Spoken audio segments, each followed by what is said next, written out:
수산을 마치고 집에 돌아온 리사는 정말 충격적인 소식을 듣게 됐는데요. 크리스 씨 아시죠? 이웃집에서 수상하다는 신고가 들어와 체포했습니다. 리사의 전 직장 동료인 남성 크리스가 리사의 집 앞에서 3일이나 노숙을 하고 있어 이웃의 신고로 체포됐다는 것이었습니다. 원래 전 직장 동료가 남자친구였어요? 크리스와 리사는 only 비즈니스, 일로 만난 사이였을 뿐이었습니다. 리사가 전 직장에 다니는 3년간 크리스는 업무적인 대화만 나눴을 뿐 사적인 친분은 전혀 없는 사이였는데요. 그런데 말입니다. 크리스가 체포되면서 리사의 집 앞 본인의 일기장을 두고 갔는데요. 뭐라고 쓴 건데, 저기? 러브 포에버? Our love forever? 그것은 평범한 일기장은 아니었습니다. 그간 크리스가 리사를 무려 1년이나 스토킹하면서 작성한 범죄 일지였는데요. 범죄 일지라니까 더 무서운데? 2016년 2월 리사가 은색 버클이 달린 드레스를 입었다. 2016년 2월 우리가 사귀게 되면 재밌는 영화를 알려줄 거예요. 이렇게 리사를 짝사랑했던 크리스는 오랫동안 리사를 몰래 관찰하며 자신의 마음을 글로 담았는데요. 이런 일기를 쓰는 걸 절대 권장하고 싶진 않지만 저렇게 쓰는 사람들이 있긴 있을 거예요. 뭐 거기까지는 범죄라고 말할 수 없을 것 같아요. 여기까지야 뭐 그냥. 예. 뭐 옆에 앉은 거 본 건데 뭐 사무실에 있는 거. 자, 그런데 이 내용이 과연 그런 정도까지밖에 없었을까요? 2016년 3월 당신이 휴가지에서 날 만나면 나한테 반하겠지? 2016년 6월 그녀가 다른 남자와 이야기하는 걸 보니 피가 끓는다. 너에게 완벽한 배우자는 나야. 시간이 지날수록 이런 위험한 망상에 사로잡게 된 크리스. 그리고 리사가 직장을 그만둔 뒤 크리스는 충격적인 결심을 하는데요. 2016년 11월 당신을 우주 끝까지 따라가겠어. 곧 찾아갈게. 무섭다 진짜. 뭘 어디까지 쫓아오기는. 크리스의 일기장에 납치를 암시하는 내용까지 실려 있었습니다.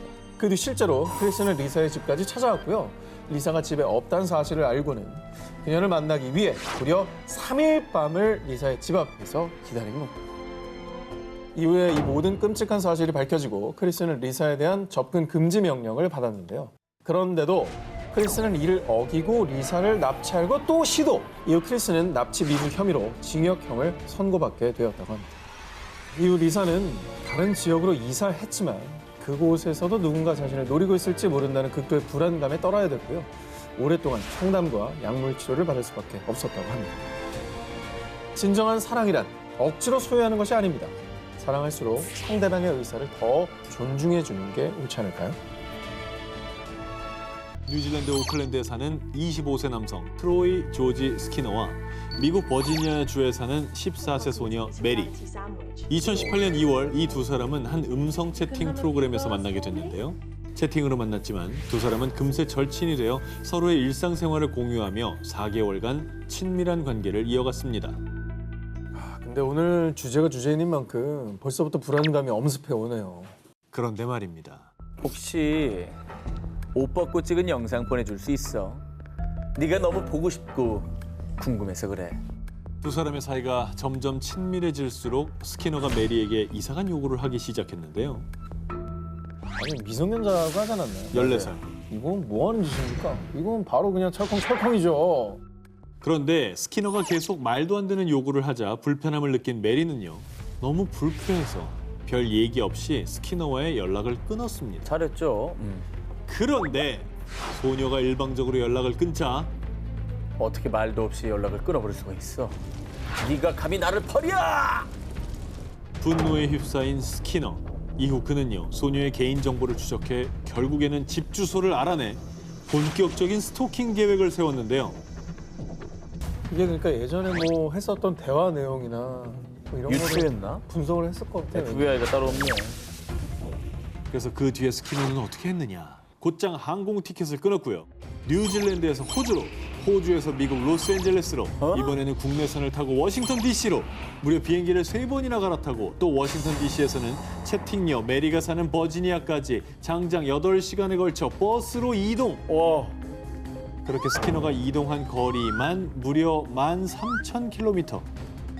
제가 대충 비행기랑 버스에 탄 시간만 계산해보니 약 31시간, 31시간 정도 나옵니다. 31시간 동안 그 여자만 생각했을 거 아니에요. 그죠? 그렇게 해서 네. 결국 소녀의 집까지 도착한 스키너.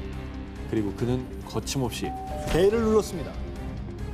그런데 천만다행히도 낯선 남자의 등장에 메리와 메리의 어머니는 문을 열어주지 않았습니다. 그러자 스키너는요. 저 히치하이커예요. 물 한 잔 주실 수 있을까요? 자신을 지나가던 히치하이커라고 거짓말까지 한 겁니다. 본인도 떳떳하지 않다는 걸 알고 있었던 것 같아요. 그러니까 그렇죠. 거짓말 한 거잖아요. 그러자 이번에는 집 뒤편 지하실로 침입을 시도한 스키너. 뭐야? 그대로 미쳤네. 미쳤다 미쳤어. 무단 침입까지 이제. 이 모습까지 발견한 소녀의 어머니는 결국 스키너를 위협하기 위해 총을 쐈고요. 깜짝 놀라 도망치던 스키너는 곧바로 경찰에 체포됐는데요.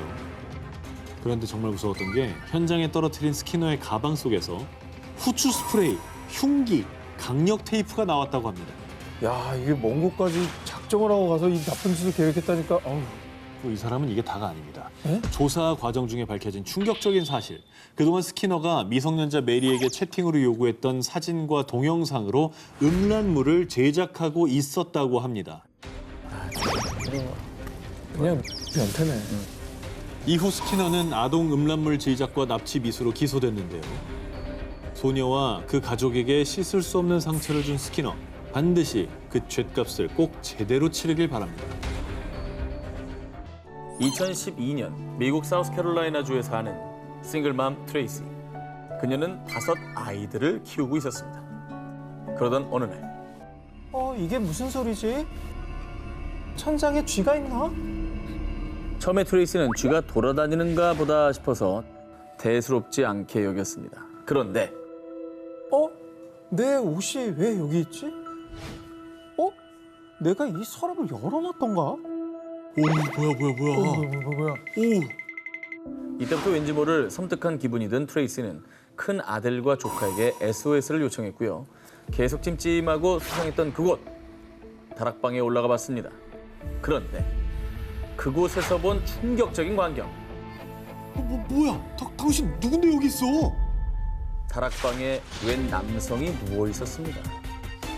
그의 주변엔 낡은 옷가지들과 대소변을 처리한 컵이 널브러져 있었고 악취가 진동했습니다. 오우. 그런데 저 사람이 여기에 왜 있는 거야?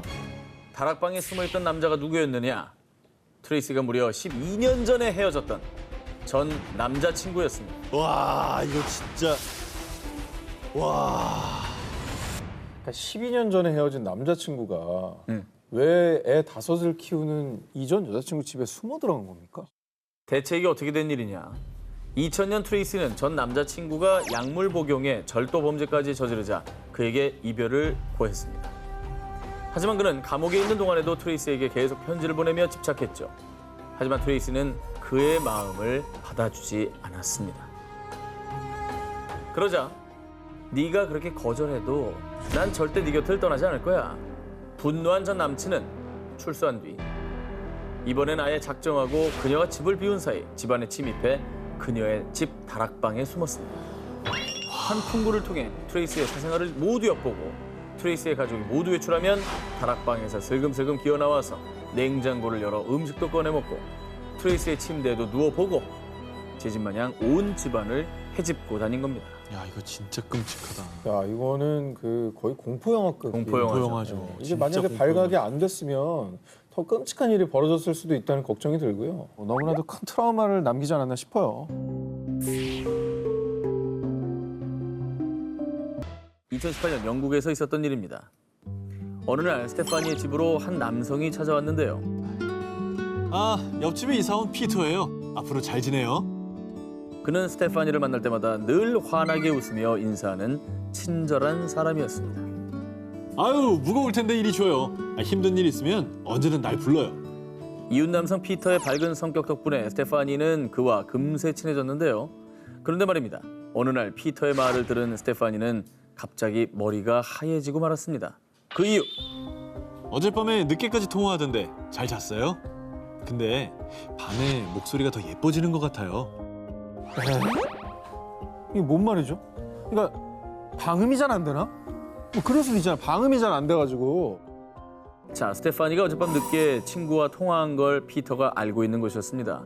그리고 이때 스테파니의 머리를 스친 불길한 기억. 며칠 전 친구와 통화할 때. 오늘 온다고요? 그럼 옆집 남자가 차고를 안 쓰거든. 그 앞에 주차하면 돼. 그런데 다음 날 항상 비어있던 차고 앞에 떡하니 주차돼 있는 피터의 차량. 마치 그날 차고 앞에 누군가 주차를 할 걸 알고 있었다는 듯이 말이죠. 야, 그럼 그날도 들었네. 그날도. 스테파니는 피터가 자신을 지켜보고 있다는 생각이 들자 갑자기 소름이 돋았습니다. 그리고 그녀는 집안을 샅샅이 뒤져봤습니다. 그런데 정말 소스라치게 놀라고만 그녀. 뭐야, 뭔데? 아니 왜요? 자신의 방 옷장 위에서 검은 무언가가 발견됐는데 그것의 정체는 도청 장치를 탑재한 몰래 카메라였습니다. 저 동그라미? 아니, 그러면 남의 집에 침입해서 설치했다고? 벽을 뚫었나? 아니 어떻게 저런 짓을 하지? 너무 소름 끼치는데 진짜. 충격을 받은 스테파니는 곧장 경찰에 신고했고요. 조사 결과 카메라를 설치한 범인은 역시나 옆집 남자 피터. 그동안 스테파니를 몰래 훔쳐보고 있었던 것입니다. 두 얼굴의 사나이였네. 네. 친절한 이웃처럼 뭐 도와주고 했다가 알고 보니까 뒤로는 뭐 추악한 범죄를 저지른 범죄자였던 거잖아요. 야, 이거 와. 법정에선 피터는 너무 외로워서 그랬어요. 이런 정말 어이가 없는 변명을 했다고 합니다. 어이가 없네 진짜. 말도 안 되는 소리 하고 있어. 외로워서 스토킹을 한다는 게 말이 됩니까? 도청을 한다는 게? 이후 피터는 징역 10개월에 집행유예 2년을 선고받았습니다. 거봐, 여기도 또 집행유예야. 이게 처벌이 너무 약해요. 금방망입니다. 하지만 스테파니는 여전히 그의 시선이 따라다니는 것 같은 공포에 여전히 악몽 같은 나날을 보내고 있다고 합니다. 다음 특종입니다. 2015년 일본 도쿄. 17살 고등학생인 나츠코는 콘서트 티켓을 양도받기 위해서요. SNS에서 알게 된 45세 남성 미우라를 만나기로 했습니다. 그런데 이때 나츠코는 미우라와는 오직 SNS로만 연락하고 자신의 이름과 휴대전화 번호는 알려주지 않았습니다. 대처 좋네요. 잘했죠? 그럴 네. 수 있죠. 세상이 워낙 험하다 보니까 뭐 조심해서 나쁠 건 없지 않습니까? 그럼요. 네. 그런데 콘서트가 끝나고 며칠 뒤 아저씨 여기는 어쩐 일이세요? 이 근처에 사세요? 아니 그건 아니고, 뭐 그냥 여기 학교 다니나 봐. 나츠코는 학교 앞에서 우연히 티켓을 판매한 남성 미우라와 마주쳤습니다. 그리고 또 며칠 뒤 자신이 아르바이트하는 곳에서 또 미우라를 마주친 나츠코. 자, 그런데 말입니다. 이런 우연이 한두 번이 아니었습니다. 어느 날은 나츠코가 친구와 쇼핑몰에 갔는데도 그곳에서 미우라를 만났고 또 영화관에 갔을 때는 나츠코, 영화 재밌게 봤니? 정말 언제 어디를 가나 늘 미우라와 마주쳤던 나츠코. 처음엔 우연이겠거니 했는데 마치 자신의 그림자처럼 미우라가 나츠코를 쫓아다닌 시간이 무려 1년이나 됐다고 합니다. 와, 대단하다. 그러면서 점점 두려움과 공포에 떤 나츠코. 이거는 진짜 우연이 아니에요. 누가 봐도 우연은 아닌 거고. 절대 아니지. 근데 궁금한 게 어떻게 이렇게 가는 곳마다 나타나는지. 제가 볼 때는 콘서트 티켓을 양도하려고 만났을 때 그때 뭐 티켓 관련해서 뭘 어떻게 해야 된다면서 잠깐 핸드폰을 쓰면서 GPS 앱이나 추적하는 그런 어플을 깔았을 거예요. 이거는 해본 솜씨인데요. 유경험자가 아닌 다음에야 이걸 어떻게 이렇게까지 야, 나는 맞춰도 욕먹이야. 맞춰도 욕먹. 이런 거 맞추면 안 되는 거예요. 이거 이렇게까지 가면 안 되는 거예요. 어떻게 지금 미우라가 저랑 비슷합니까? 자, 한번 보겠습니다. 진짜 어떻게 너무 디테일해서 좀 놀랐는데요. 미우라가 나츠코의 행적을 쫓을 수 있었던 이유, 바로 위치 추적 장치 GPS 때문이었습니다. 근데 이거 어떻게 맞춘 거야? 이게 어떻게 된 일이냐? 미우라는 콘서트 티켓 거래 때문에 나츠코와 SNS로 연락하다가요. 이 여고생을 좋아하게 됐어. 그리고 아예 계획을 세워버린 것이죠. 나츠코를 스토킹하기로 말이죠. 그래서 인터넷으로 소형 GPS 발신기를 구입, 그리고 콘서트장에서 만났을 때 나츠코가 타고 온 자전거 안장에 GPS를 몰래 부착해서요. 이후에 계속 쭉 나츠코의 위치를 확인하고 스토킹했던 것이죠. 저 최악의 스토커들 앞에서도 봤지만 죄질이 너무 나쁩니다. 나쁘죠. 너무 음습하고 짜증나요.